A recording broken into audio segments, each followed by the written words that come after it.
The Draugr Plague, the Warden Stones dim. Season 1, Episode 2. No face showed. No breath lifted white from its mouth. It waited in the one place Ulfric's torch could not reach. For one heartbeat, the whole village stayed still.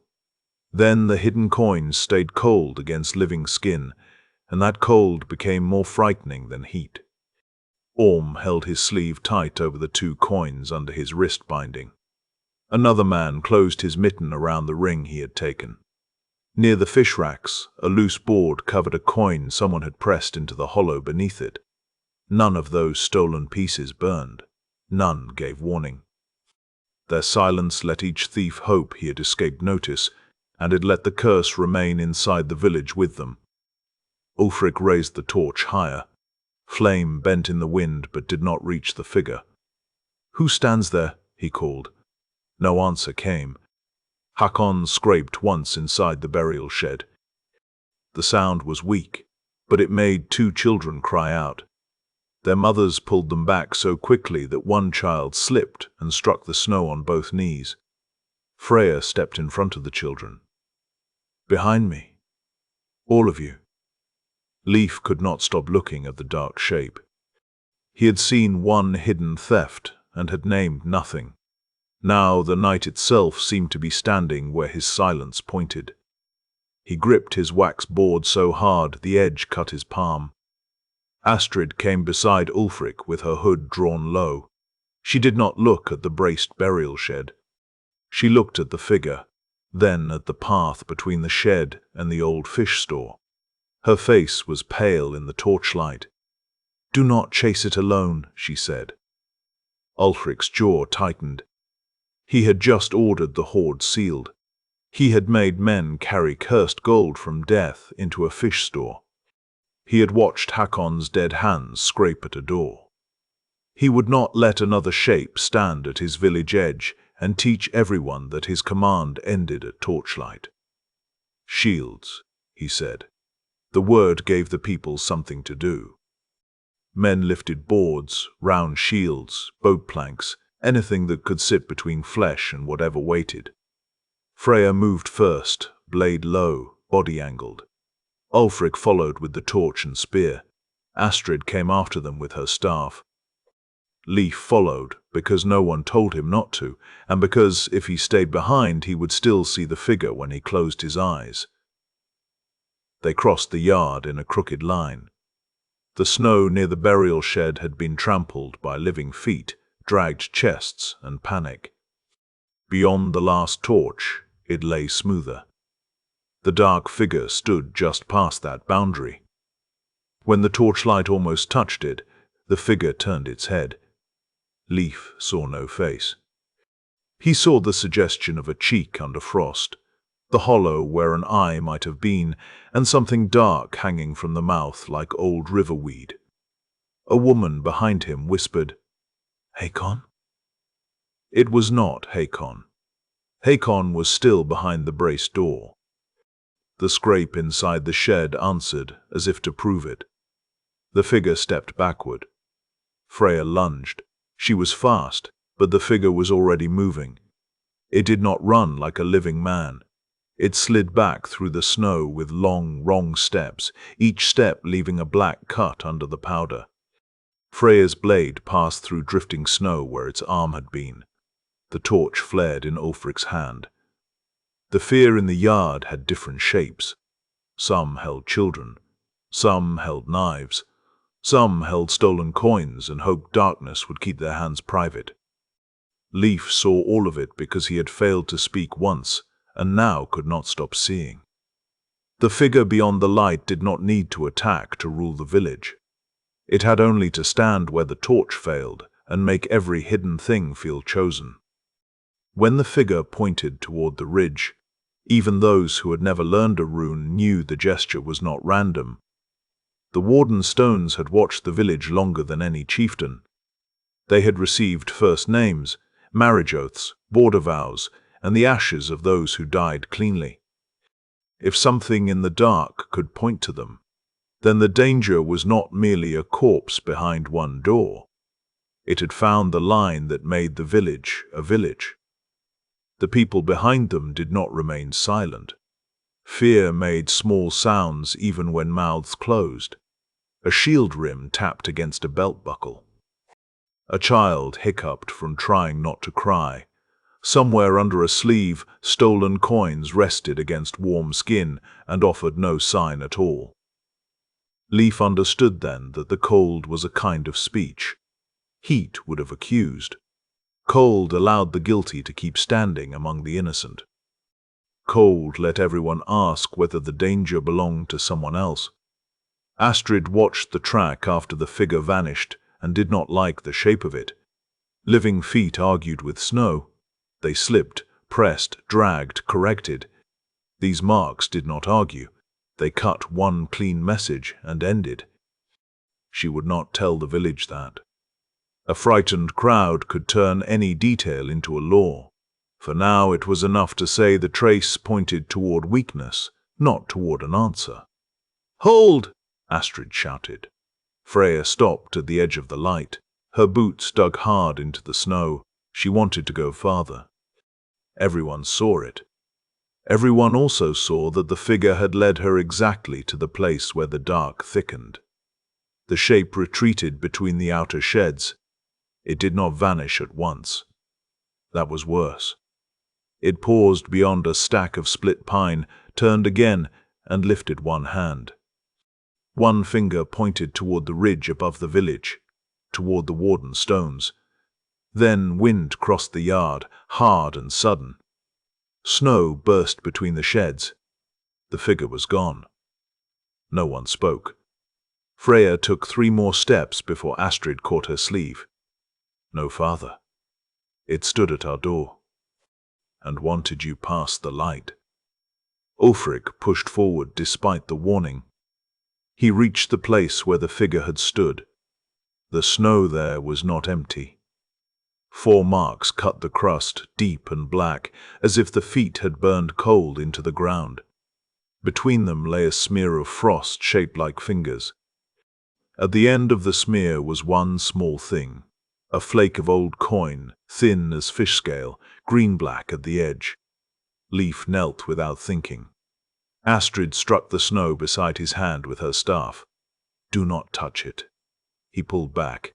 The flake did not shine. It did not steam. It looked dead. That made it more terrible. The hidden coins under sleeves and mittens stayed cold. The trace in the snow stayed cold. The curse was not warning them with heat. It was waiting.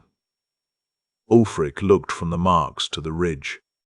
The Warden Stones stood up there, faint blue points in other winters, watching over births, oaths, burials, and boundaries.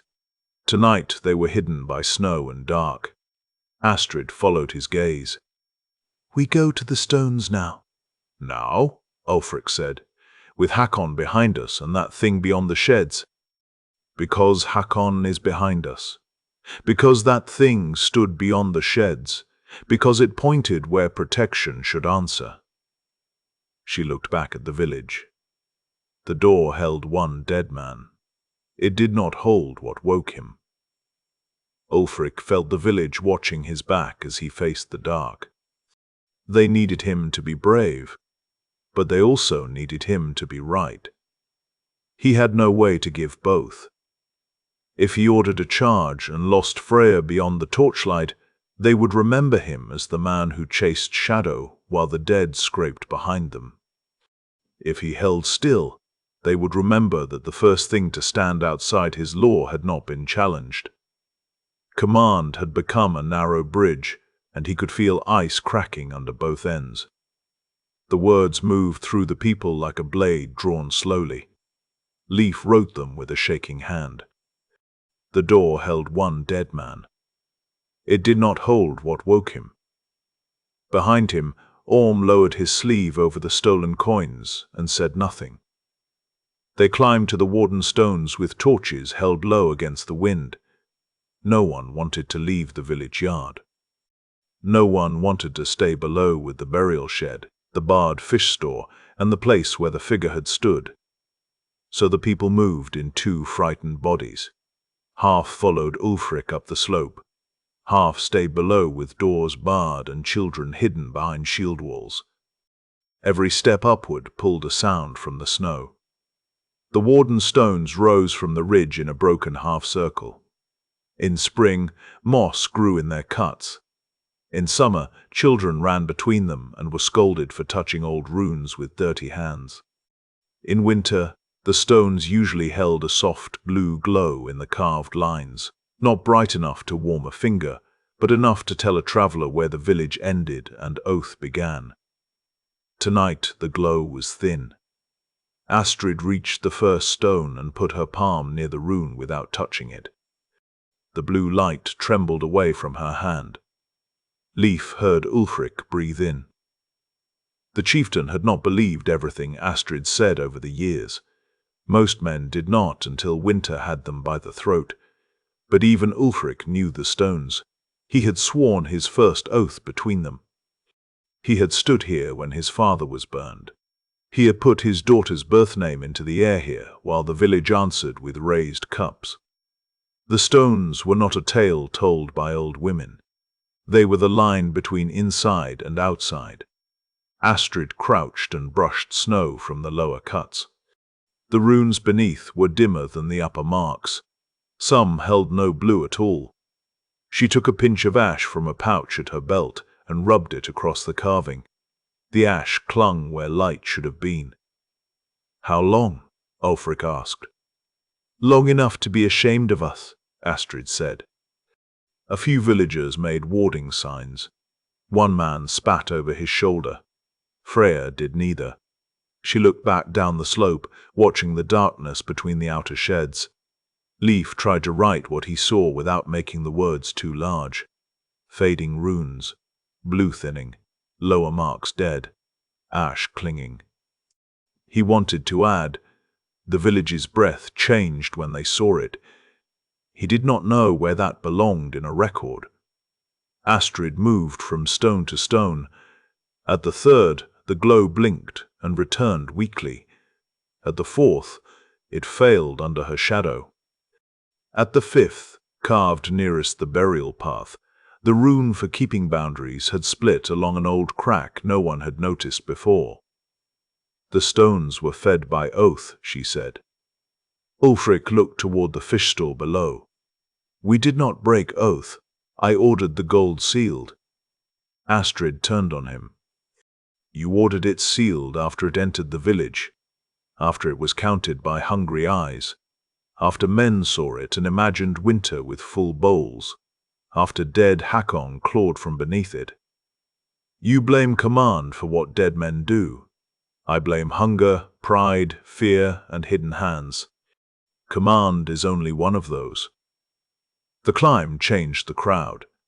In the yard there had been people around a door. On the ridge they became oathbreakers before their own boundary, even those who had stolen nothing. The stones did that. They made private acts public without naming the guilty. They forced every person to feel the weight of belonging to a village that could be weakened by one covered wrist. The old stories said the stones did not protect cowards. Astrid hated that saying. It made protection sound like a prize for courage, when most people who came to the stones came afraid. Mothers came afraid. Sick men came afraid. Boys swearing their first oaths came afraid and pretended not to be. The stones had never demanded clean hearts. They demanded kept boundaries. That was why their fading frightened her more than any dead face in torchlight. Ulfric saw the same fear move through the people and knew it would turn on him if he gave it time. A chieftain could order shields raised. He could order a body burned. He could order a door barred. He could not order a sacred stone to glow. The ridge exposed the limit of his law in front of everyone, and the figure below had made sure they arrived together to witness it. At the cracked boundary rune, Astrid made Ulfric kneel beside her. She did not do it to shame him. She needed him to see that the old cut had widened from within, not from a blade. Ice filled the split like a pale tongue. When he touched the stone, the blue retreated from his glove. He pulled his hand back as if burned, though the stone was cold. Leif felt the words hit him. Hidden hands. He saw Orm's sleeve again. He saw his own silence. Ulfric saw Leif flinch. What? Leif's mouth dried.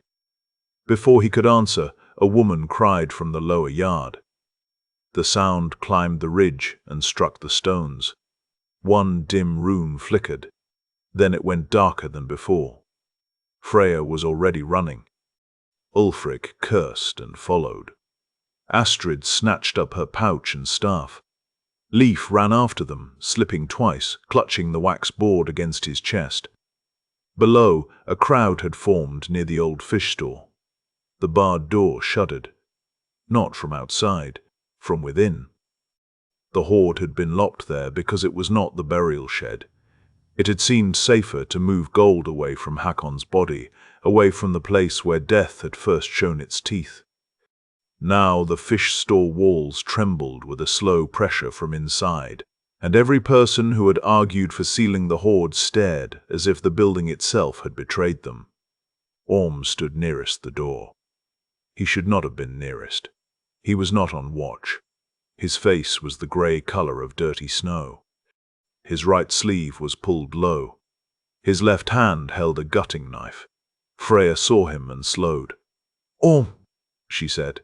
His eyes found hers, but he did not seem to know her.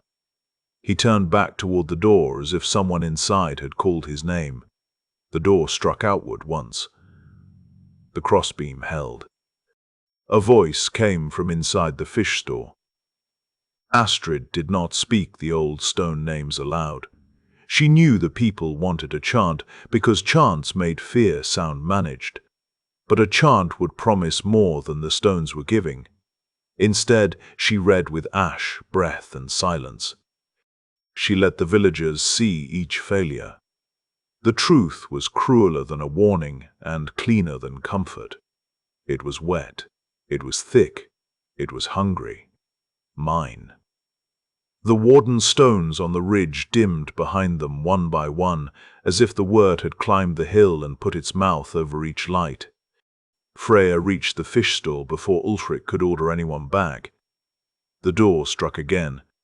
The crossbeam cracked at one end. Men scattered from it. One fell in the snow and crawled away on hands and knees. The smell coming through the wall was not fish rot, though old fish had lived in every board of that building for years. This was colder. It smelled like grave earth opened under ice. Ulfric grabbed Orm by the shoulder. "Why are you here?"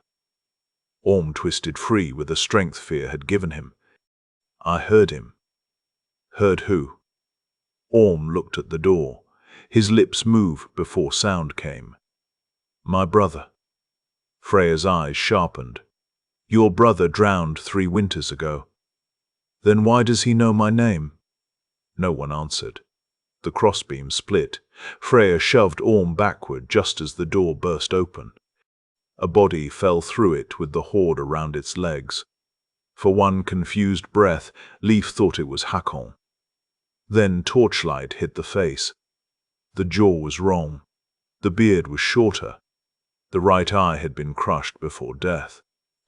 It was Arni, one of the men who had helped carry chests from the burial shed to the fish store after Ulfric's order. He had been living when the door was barred. He had been sent to fetch rope. No one had noticed when he did not return. Now coins were frozen into the folds of his tunic. Gold clung beneath his fingernails. A chain hung from his teeth. His hands scraped at the ground, not to crawl away, but to gather what had spilled. Greedbound. Astrid spoke the word, and it landed like a stone. Arni's head snapped toward her. Freya stepped between them. The Draugr rose too fast for dead flesh. It came up with a chest in one arm and a fistful of coins in the other. It did not look at Freya's face. It looked at the iron ring on her belt, the bronze pin at her cloak, the small bright things that made the living visible. Its mouth opened around the chain. Mine, it said again. Freya struck. Her first cut took 2 fingers from its coin hand. The fingers fell and kept closing around the gold. People screamed and stumbled back. Arni did not. The cut flesh steamed black. He swung the chest at Freya's head. She ducked. The chest shattered against a post and silver scattered across the snow. The scattered coins made the worst sound Leif had ever heard. Not loud, not magical, just metal on frozen ground. A sound that made every hungry eye follow it. 3 villagers moved before they knew they had moved. Ulfric saw them. Back. 2 stopped. 1 did not. He lunged for a ring near his boot. Arni turned on him. Freya hit the Draugr from the side, shoulder first, driving it away from the man. The impact knocked her down too. The Draugr's hand closed on her cloak pin and tore it free. It tried to put the pin into its mouth with the chain. Freya drew her short axe from under her cloak. She did not make a speech. She did not call on courage. She hooked the axe behind Arni's knee and dropped him. When he fell, she planted 1 boot on his coin-bloated wrist and chopped into the base of his neck. Once. Freya did not hate Arni as she cut him down. That was what stayed with Leif. Her face held effort, fear, and a kind of insulted sorrow. The thing wearing Arni had made his hunger simple, had reduced a man to hands and mine and teeth on a chain. Killing it was necessary. Watching what the curse did to need was worse. The living almost became as dangerous as the dead. When the coins scattered, Leif saw eyes follow them before thought arrived. Hunger moved faster than shame. A woman took half a step and stopped only because her daughter caught her skirt. An old man bent as if his back had failed, then straightened when Freya's axe flashed. The curse did not need every person to become Orm. It needed only 1 hand to reach at the wrong moment. Freya felt that reach in the air and hated it. She could fight a dead man. She could not swing an axe at every hungry thought. Her body wanted simple work: cut, block, drag, hold. The Horde gave her no simple work. It asked her to guard neighbors from themselves while a dead man used gold like a second skeleton. Orm's face broke when the coins were seen. Not because he was innocent, but because the private story he had told himself died in public. In his mind, he had taken 2 coins from a dead raid to keep a living house from hunger. In the yard, with Arni's black blood in the snow and Freya's axe wet, the same act looked like a hand opened to the dead. The body thrashed. Twice. The mouth kept working around the chain. A 3rd time, with both hands on the axe. The head came loose enough that the voice stopped. The body still clutched the coins. Freya stood over it, breathing hard, with black fluid on her boots and gold scattered around her. Her torn cloak hung open where the pin had been. No one reached for the pin. No one reached for the coins now. Ulfric looked into the fish store. The hoard lay in broken heaps across the floor. Not all of it had been in chests. Some had spilled under shelves. Some had been hidden behind barrels. Some had rolled into cracks. A sealed door had made the village feel safer because it hid the Count. Now the Count lay everywhere. Leif's eyes moved over the broken chests. Something was wrong. He had helped count enough raid silver to remember shapes. The smallest sealed chest should have held a row of dark coins wrapped in seal gut. The gut was cut. The row was short. His stomach turned. Astrid saw his face.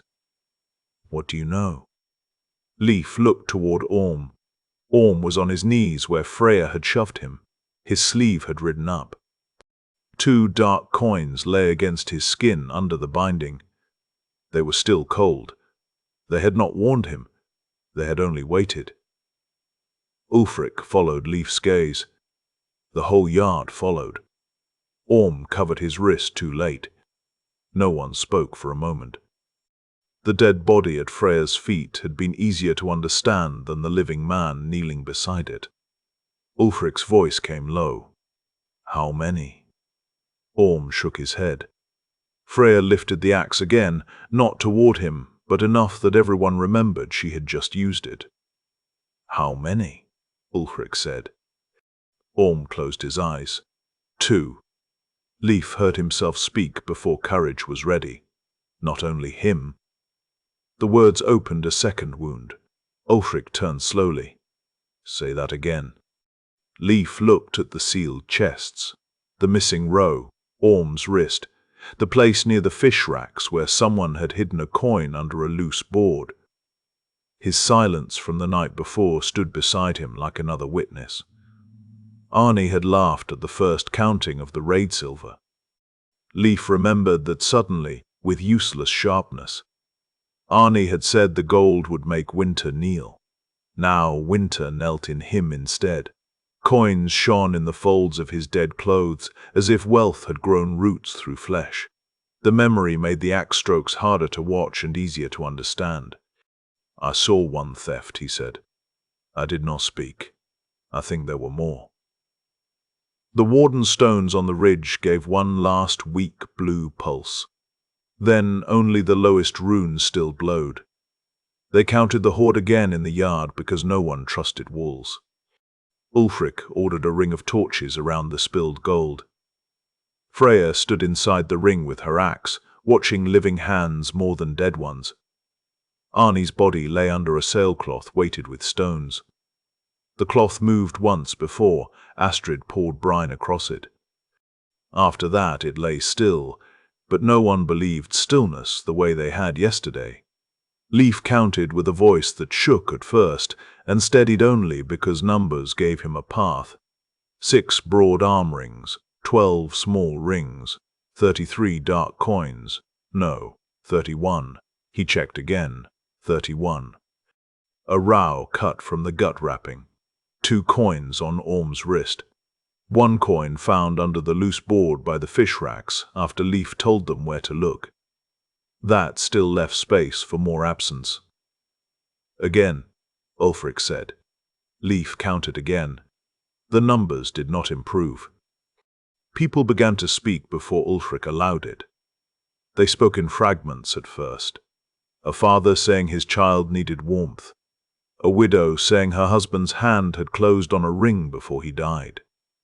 An old woman saying bright metal with a name on it was not theft if it held memory. The words rose from different mouths but leaned toward the same plea. Do not take every small thing. Do not make the dead poor. Do not make the living colder. Orm knelt with his hands bound in front of him.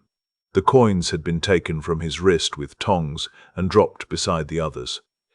Red marks ringed his skin where the binding had pressed them cold. He looked less like a thief than a man who had reached for a rope and found a snake. "My wife has no brother left," he said. "My nets tore. You sealed the hoard and left us with promises. I took 2 coins because Winter does not eat promises." A man shouted, "Your 2 coins woke Arni." Arni went inside the store. Orm shouted back, "Ask why he did that. Ask what he reached for. Ask whether your own floorboards are clean." The yard erupted. Ulfric struck the butt of his spear against the ground. Once. Twice.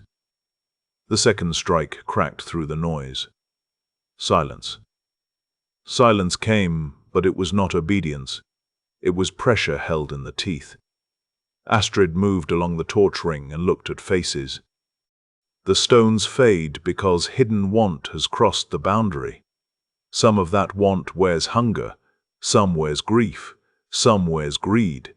The dead do not sort them kindly. "Then sort them for us," a woman said. "Tell us what may be kept. A ring from a husband, a bead from a mother, a coin for a child who has nothing else." Astrid's eyes hardened with pity.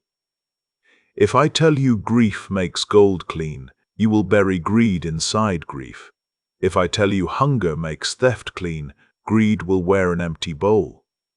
The woman began to cry. "Then what are we allowed to love?" No one had an answer large enough for that. Freya lowered her axe a little. Her face had changed during the counting. In the fight she had been clear. Strike the dead, pull the living back, stop the hand reaching for gold. Now she had to stand guard over people's last tokens, and that was harder than killing Arnie. Leif wrote because he could not repair what he had failed to stop. Missing coins. Orm 2, loose board 1, others unknown. Villagers request memory trinkets, Warden Stones fading. His stylus gouged deep into the wax. The pleas did not sound false. That was the worst part for Ulfric. A lie could be struck. A clean act of greed could be punished. But each person had placed grief around the gold like wool around a wound. Tear away the gold, and the grief bled in public. Leave the gold, and the dead found a road through the village. The argument changed as more people spoke.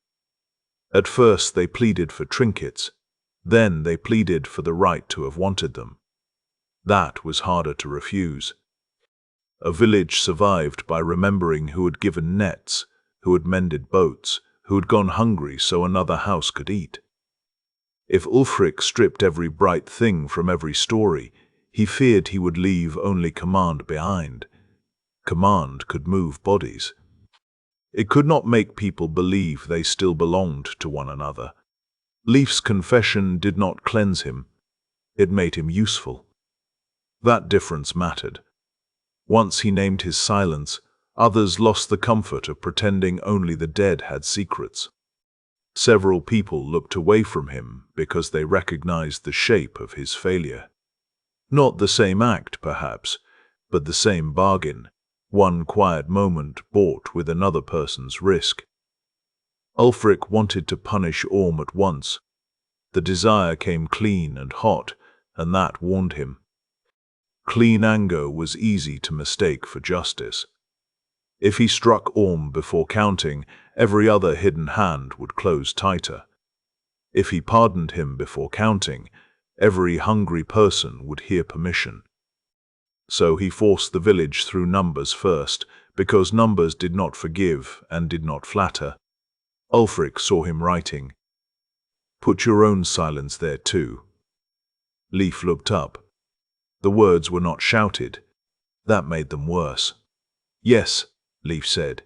He wrote, "Leif saw theft and did not speak." His hand steadied after that. Shame had a shape now. It was not lighter, but it stopped moving.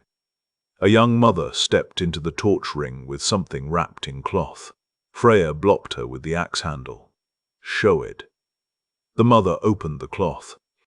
Inside lay a thin bronze charm and a coin darkened at one edge.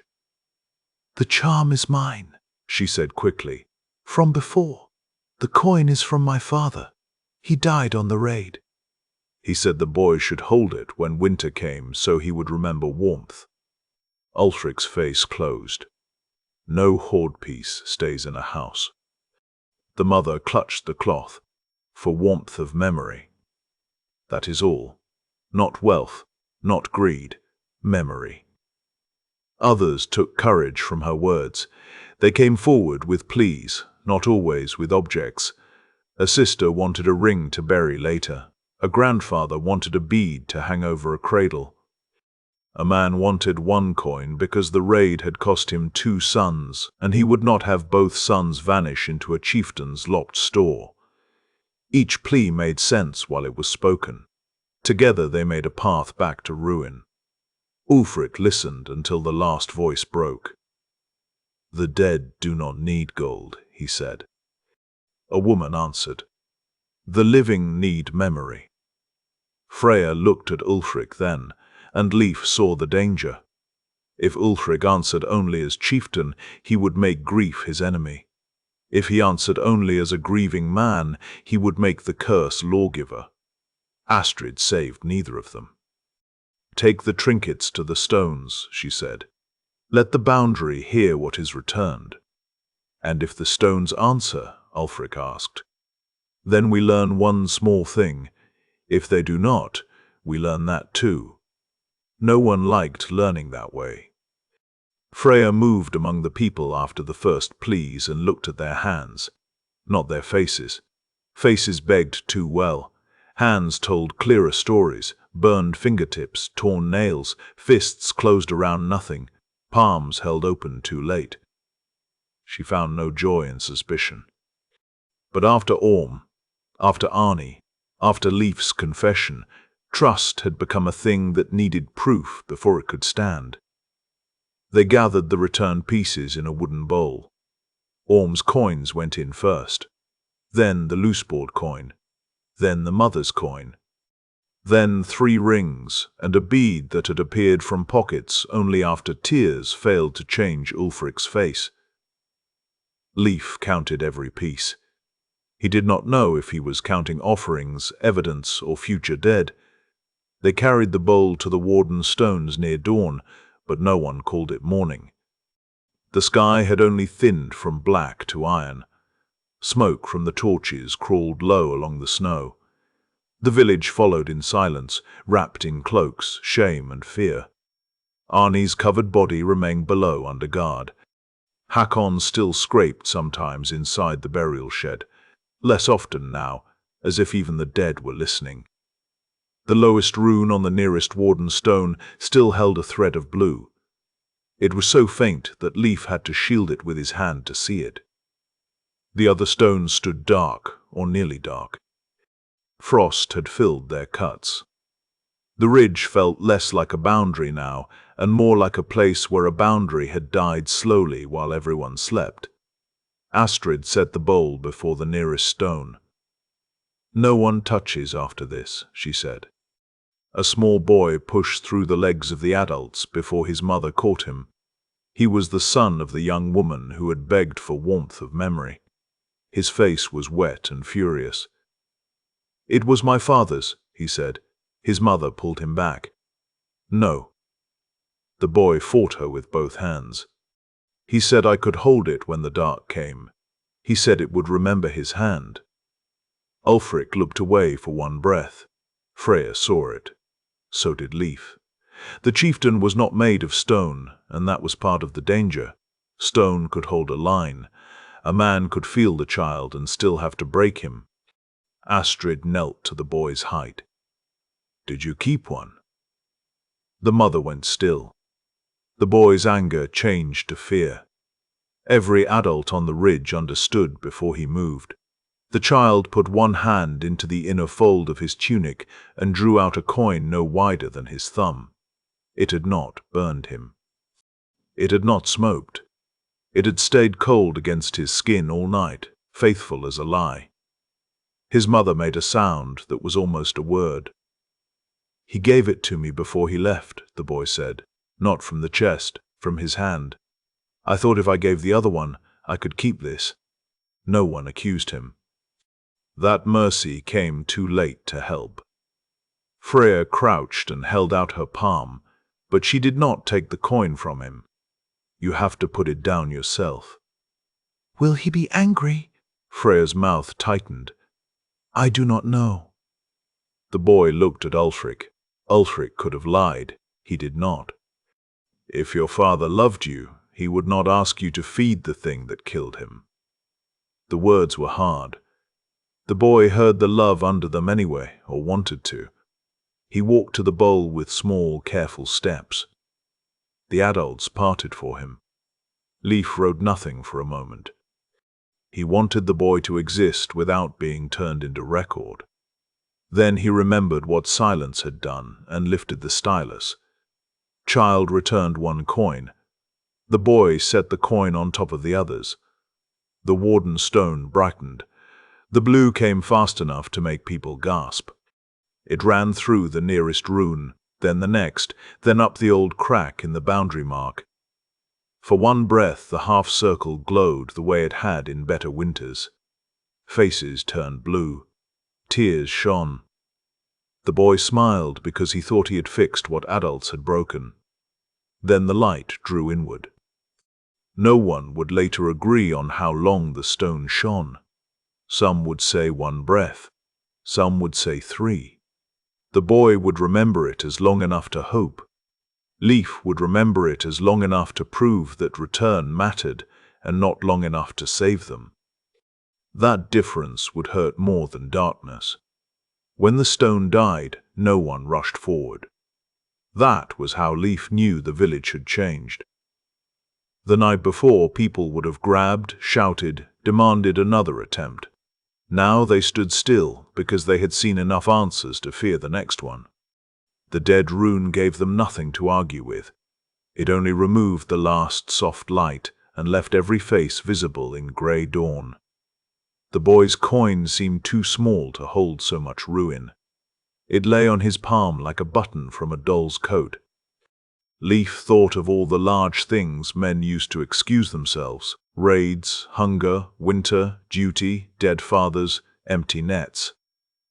Then a child's thumb-sized coin brought the village to its knees more completely than a chest of gold had done. Small sins were easier to hide.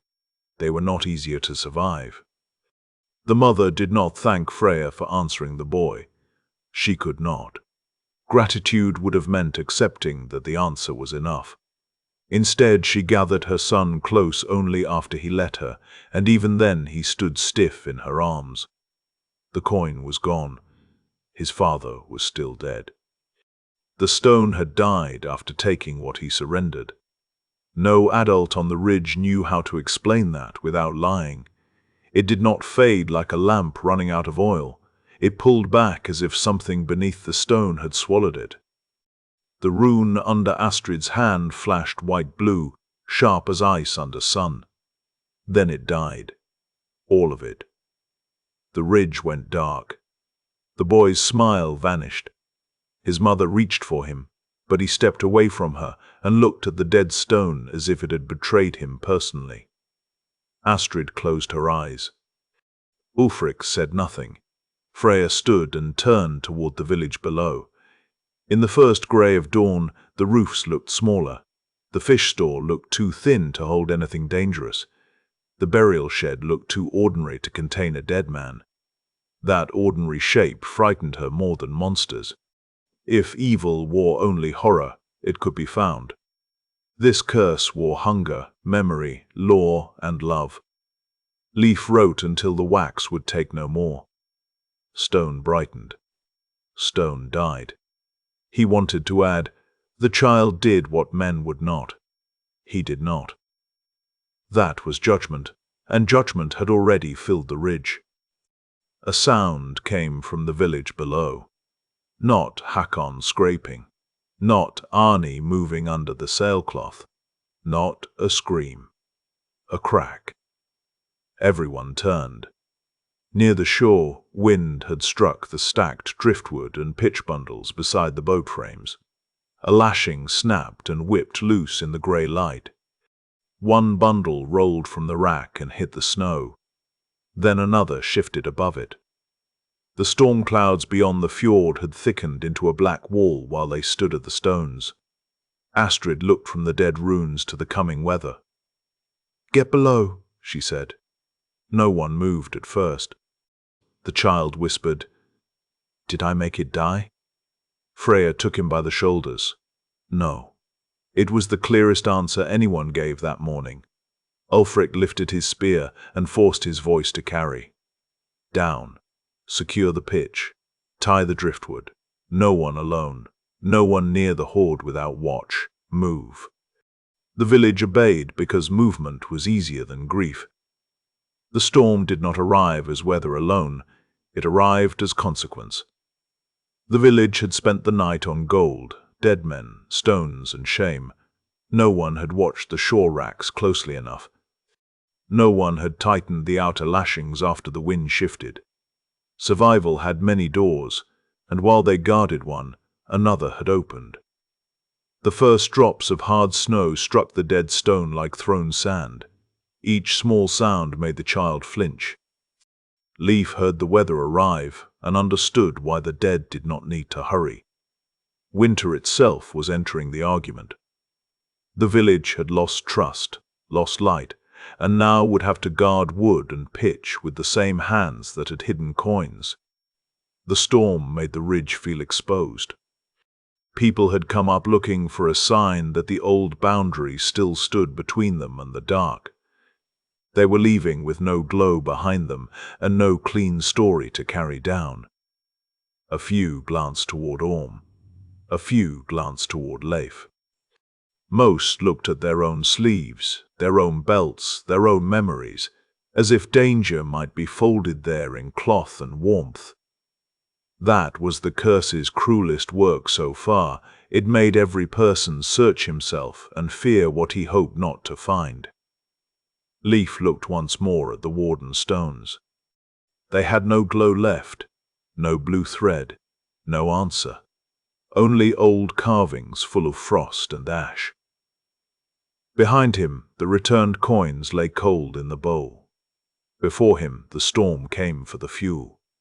No one had strength left to pretend it was only weather. Thank you for listening. This chapter ends here, but the story continues. Follow the series for new chapters, and when you are ready, explore the other worlds and storylines waiting beyond this one. If you enjoyed this episode, leaving a like or a comment helps more listeners find the story.